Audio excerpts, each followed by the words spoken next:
സുബഹി ബാങ്കിൻ നേരത്ത് പലരുമാ മദീനത്ത് പച്ചക്കുബ്ബ ചോട നിന്ന് അസ്സലാമൊഴിയേ.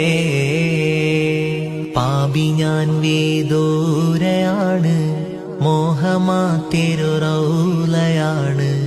കരുണമന്ദിരമാ മദീന കാണുവാൻ കൊതിയേ. കനവിലങ്ങു വിരുന്നു വന്നാൽ കൽബ് ഞാൻ പാകൂത്തു നൽകാം. കാത്തിരുന്നു നിരാശയാൽ ഞാൻ പാടിയാ നബിയേ. സുബഹി ബാങ്കിൻ നേരത്ത് പലരുമാ മദീനത്ത് പച്ചക്കുബ്ബ ചോട നിന്ന് അസ്സലാമൊഴിയേ.